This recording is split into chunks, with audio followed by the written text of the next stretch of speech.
occupation, that is, people have guns. Armed is a peculiar expression for it. It's all happening on a wildlife refuge in Oregon. No end in sight at this point. At the heart of the protest, however, is Dwight Hammond Jr. and his son Stephen Hammond. And 2 weeks ago, today, they surrendered to federal authorities after a judge ordered they finish out a mandatory 5-year sentence for burning some brush on a federal land, about 130 acres. It is, in my judgment, a pure-out effort by the federal government and a politicized Justice Department and an out-of-control Bureau of Land Management agency to simply crush a family and to do so in utter violation of everything this country stands for. Joining us to talk about it is the wife of Dwight Hammond and the mother of Stephen Hammond, Susan Hammond, and her close friend of the Hammond family, Chris Wilson.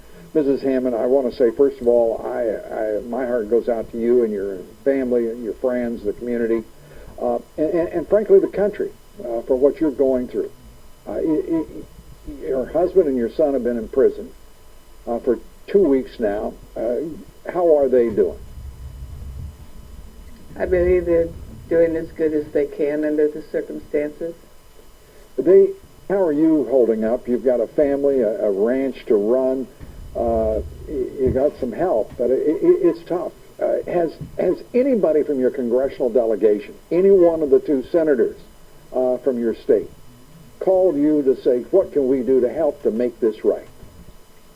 No, they haven't. I have to say, I'm just stunned. And the community seems like it is, it's been poleaxed. They're stunned, and they don't seem to know what to do.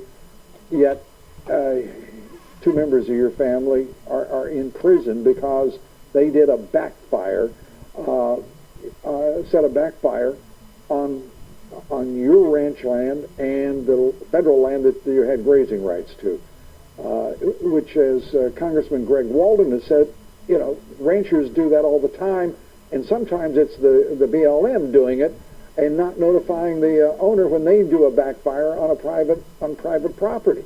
I mean, how do you feel about the lack of justice in this case?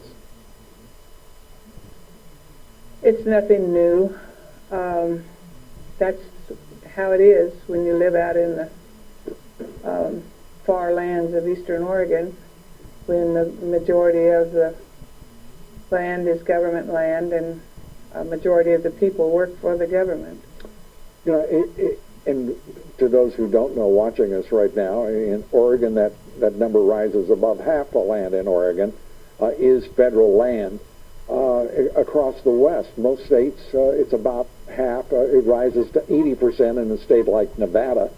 So is there any way, Chris, for the family, for the community to come together with Congressman Greg Walden, a Democratic Senator, Ron Wyden? I mean, we couldn't even get a call back from those people as Mrs. Hammond, as your husband and your son are taken off to prison after having already served time in prison for the offense. What can be done here? Chris? Well, we can keep fighting. We have to do something. We have to ask our elected officials to help us out. Greg Walden has fought for us for a long time, but he hasn't been able to get the support from his other supporters, from his other senators and congressmen, and from the BLM. He's passed laws on this subject, and with this very family on the Steens Mountain Act, and the BLM is still in violation and holding the Hammonds responsible for them staying within the law when the BLM isn't obeying the law as it is. Well, you guys have, your family, Mrs. Hammond, has worked with the federal government, with Congressman Walden on setting aside. I mean, you guys have done terrific work to balance the interests of environmentalists and the private ranchers. Why in the world isn't there anyone in your delegation that has the guts and the principle to stand up? How about in your community and say, and forget the Bundys, I don't even want to talk about them. In your community, stand up and say, by God, we're not going to take it anymore. I mean, have we reached a point where a senator isn't worth 2 bits? I mean, this is just, I'm sorry, this is just... In Oregon, to eastern Oregon, that's kind of how things are.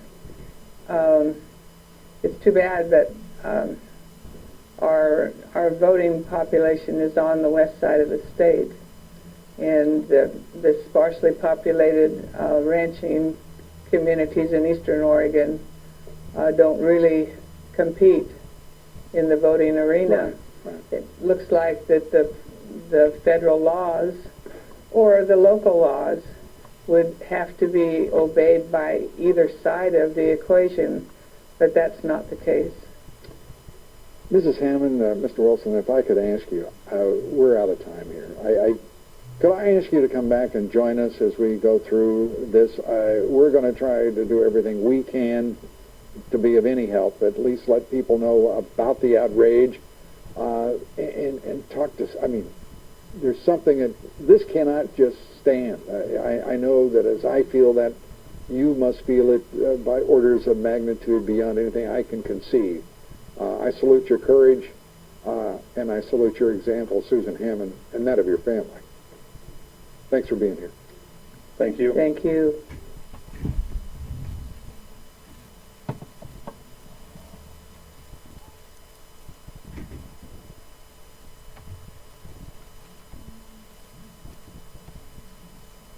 Do you want your investments to have an impact?